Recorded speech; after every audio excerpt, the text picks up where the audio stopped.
अनेक वर्षों की तपस्या के बाद भगवान की कृपा से इस ब्राह्मण दंपति को एक पुत्र प्राप्त हुआ था। ये पुत्र 12 वर्ष का हो गया था और अब उसकी मृत्यु होने वाली थी।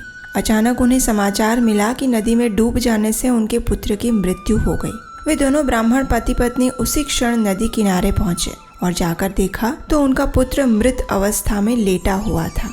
अपने पुत्र को गोद में उठाकर वे दोनों ही ब्राह्मण दंपति हृदय द्रावक क्रंदन करने लगे और इस प्रकार 1 महीना बीत गया और फिर एक चमत्कार हुआ। लेकिन कैसा चमत्कार? यही है आज की हमारी इस पुरुषोत्तम मास विशेष कथा का मुख्य विषय। तो चलिए प्रारंभ करते हैं।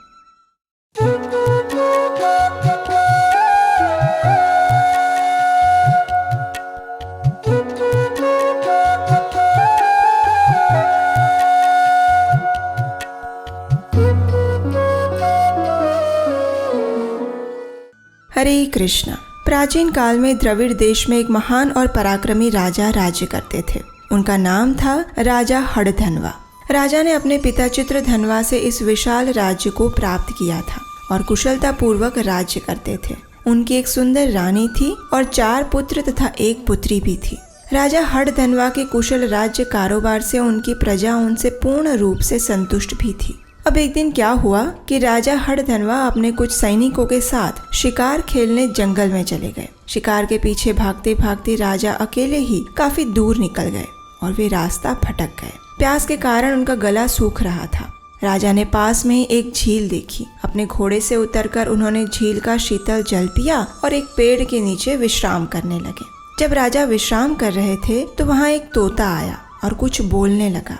अब राजा इतने विद्वान और निपुण थे कि वे पशु पंछियों की भाषा को भी समझ पाते थे। अब तोते ने राजा को सुनाई दे उतनी तेज आवाज में कहा, ऐसे भी कुछ लोग होते हैं जो भौतिक सुख समृद्धि प्राप्त होने के बाद मनुष्य जीवन का उद्देश्य भूल जाते हैं।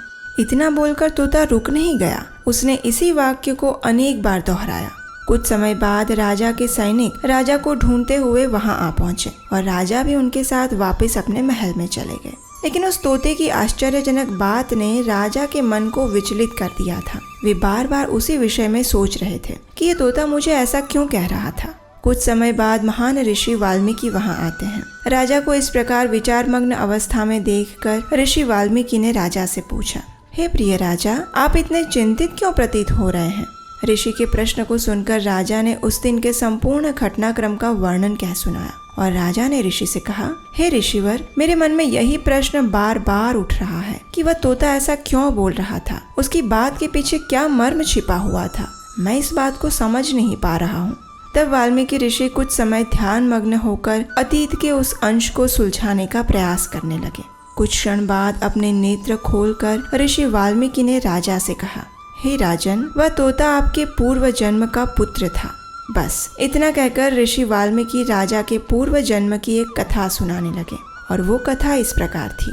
पूर्व जन्म में राजा हड़धनवा एक ब्राह्मण थे। उनका नाम सुदेवा था और उनकी एक सुंदर और पतिव्रता पत्नी थी जो कि ऋषि गौतम की पुत्री गौतमी थी। सुदेवा और गौतमी वैदिक आदेशों के अनुसार एक आदर्श दंपति का उदाहरण प्रस्तुत कर रहे थे। उनके जीवन में बस एक ही दुख था और वो था निसंतान होने का। अनेक वर्षों तक प्रतीक्षा करने के बाद ब्राह्मण सुदेवा ने एक दिन अपनी पत्नी से कहा, इतने वर्षों के बाद भी हमें पुत्र प्राप्ति नहीं हुई है। मेरा दुर्भाग्य तो देखो कि मेरी मृत्यु के पश्चात मेरा तर्पण करने वाला भी कोई नहीं है। इसलिए अब मुझे लगता है कि मुझे अपने इस शरीर का त्याग कर देना चाहिए। सुदेवा की बात सुनकर उसकी पत्नी गौतमी, जो कि अत्यंत विद्वान और धीर थी, उसने अपने पति को सांत्वना देते हुए कहा, हे मेरे प्रिय पतिदेव, आप ये किस प्रकार की बातें सोच रहे हैं? आप एक वैष्णव हैं और एक वैष्णव कभी भी इस प्रकार विलाप नहीं करता। क्यों न हम पूर्ण पुरुषोत्तम भगवान श्री हरि की आराधना और तपस्या करें। अगर वे हमारी तपस्या से प्रसन्न हो जाएंगे तो अवश्य ही वे हमें पुत्र प्रदान करेंगे। ये सोचकर सुदेवा और गौतमी ने भगवान श्री हरि की तपस्या करना प्रारंभ किया। अनेक प्रकार की तपस्या और नाम जप करते करते उन्हें 4000 वर्ष व्यतीत हो गए और अंत में भगवान नारायण उनकी तपस्या और आराधना से प्रसन्न हुए। अपने वाहन गरुड़ के ऊपर आसीन भगवान श्री नारायण अत्यंत तेजोमय और कांतिमय लग रहे थे। उन्होंने सुदेवा से कहा, हे ब्राह्मण, मैं आपकी तपस्या से प्रसन्न हुआ हूँ। बताइए आपको क्या वर चाहिए। तो सुदेवा ने कहा, हे मेरे प्रिय प्रभु, यदि आप हमारी तपस्या से प्रसन्न हैं तो कृपया आप हमें एक पुत्र प्रदान करें। सुदेवा की बात सुनकर भगवान नारायण ने अत्यंत गंभीर वाणी में कहा, हे सुदेवा, मैं तुम्हारी इस इच्छा को पूर्ण नहीं कर सकता। इसके सिवा तुम कुछ और मांग सकते हो, क्योंकि आने वाले 7 जन्म तक तुम्हारे भाग्य में संतान योग नहीं है। बस इतना ही सुनना था कि सुदेवा ब्राह्मण उसी समय मूर्छित हो गए। उन्होंने सोचा कि मैंने 4000 वर्षों तक तपस्या की और अंत में भगवान स्वयं मुझे ये कह रहे हैं। इस बात को सहन ना कर पाने के कारण वे मूर्छित हो गए। अब देखिए, भगवान से भी ज्यादा कृपालु भगवान के भक्त होते हैं। सुदेव ब्राह्मण को इस अवस्था में जब गरुड़ जी ने देखा तो वे सुदेवा के पास जाकर उन्हें उठाने का प्रयास करने लगे। उन्होंने भगवान से कहा, हे प्रभु, आप तो करुणा सिंधु हैं, कृपया आप इस ब्राह्मण को एक पुत्र प्रदान कर दीजिए। गरुड़ की बात सुनकर भगवान श्री हरि मुस्कुराए और उन्होंने गरुड़ से कहा, हे गरुड़, तुम भी मेरे जितने ही सामर्थ्यवान हो, इसलिए ऐसा करो कि तुम इस ब्राह्मण को वर दे दो और फिर तुम्हारे वचन को पूर्ण करने के लिए मैं इस ब्राह्मण को पुत्र प्रदान कर दूंगा। ये सुनकर गरुड़ जी प्रसन्न हो गए और जब कुछ समय बाद सुदेवा ब्राह्मण की चेतना वापस आई तो गरुड़ ने उनसे कहा, हे ब्राह्मण देव, आप चिंतित ना हो, मैंने भगवान से प्रार्थना की है और वे अवश्य ही आपको एक पुत्र प्रदान करेंगे। ये बात सुनकर सुदेवा ब्राह्मण अत्यंत प्रसन्न हो गए। कुछ समय बाद गौतमी ने गर्भ धारण किया और उन्होंने एक तेजस्वी और सुंदर पुत्र को जन्म दिया। उस पुत्र का नाम सुखदेव रखा गया। यह बालक अत्यंत विद्वान था। वह शास्त्रों का अध्ययन करता था, भगवान की पूजा अर्चना करता और सभी सद्गुणों को धारण करने वाला था। अब एक दिन क्या हुआ कि महान देवल मुनि सुदेवा ब्राह्मण के घर पर पधारे। गौतमी और सुदेवा ने उनका उचित आतिथ्य सत्कार किया और देवल मुनि उनसे प्रसन्न हुए। जब सुदेवा और गौतमी ने देवल ऋषि को कहा कि वे उनके पुत्र सुखदेव को आशीर्वाद प्रदान करें, तो उस समय देवल ऋषि अत्यंत गंभीर हो गए और उन्होंने कहा कि आपके पुत्र का आयुष्य अत्यंत कम है। जब वह 12 वर्ष का होगा तो उसकी मृत्यु हो जाएगी। देवल मुनि की बात सुनकर सुदेवा और गौतमी अत्यंत दुखी हो गए, लेकिन विधाता के लेख को कौन मिथ्या कर सकता है। जब सुखदेवा 12 वर्ष का हुआ तो एक दिन वह नदी में स्नान करने गया हुआ था। कुछ समय बाद उसके मित्र ने आकर सुदेवा को सूचना दी कि नदी में डूब जाने के कारण सुखदेव की मृत्यु हो गई थी। अब ये सुनकर सुदेवा और गौतमी सीधे भागकर नदी किनारे गए और वहां उन्होंने अपने मृत पुत्र के शरीर को लेटा हुआ देखा। अपने मृत पुत्र को गोद में लेकर सुदेवा और गौतमी विलाप करने लगे। अपने पुत्र के सुंदर मुख को देखकर बार बार कहने लगे, हे पुत्र, वापस आ जाओ। हे प्रभु, कृपया हमारा पुत्र हमें लौटा दीजिए। जब सुदेवा और गौतमी इस प्रकार अपने पुत्र के शोक में संतप्त थे और रो रहे थे, उस वक्त अत्यंत भारी वर्षा शुरू हो गई। ये दोनों पति पत्नी अपने पुत्र मोह में इतने लिप्त थे कि वे लगातार अपने पुत्र का शोक कर रहे थे, रो रहे थे और भगवान को आर्तनाद से प्रार्थना कर रहे थे। इस प्रकार बिना कुछ खाए पिए दिन रात भगवान से प्रार्थना करते हुए और रोते हुए 1 महीना बीत गया और उन्हें पता ही नहीं चला। अब उनका सौभाग्य ये था कि ये 1 महीना पुरुषोत्तम मास का था, तो इस प्रकार से उन्होंने अनजाने में ही संपूर्ण पुरुषोत्तम मास के दौरान उपवास, भगवान की आराधना और तपस्या की थी। इसलिए 30वें दिन भगवान नारायण उनके समक्ष प्रकट हुए और उन्हें वर मांगने के लिए कहा। तो सुदेवा और गौतमी अपने पुत्र की ओर देखते हुए उसे पुनर्जीवित करने के लिए भगवान से याचना करने लगे। उनकी प्रार्थना सुनकर भगवान ने उस ब्राह्मण पुत्र को आशीर्वाद प्रदान किया कि ये बालक 12,000 वर्ष तक जीवित रहेगा और उसके बाद वह मेरे धाम में वापस आएगा। भगवान की बात सुनकर सुदेवा ब्राह्मण और गौतमी अत्यंत प्रसन्न हो गए और उनका शेष जीवन अत्यंत सुखपूर्वक व्यतीत हुआ।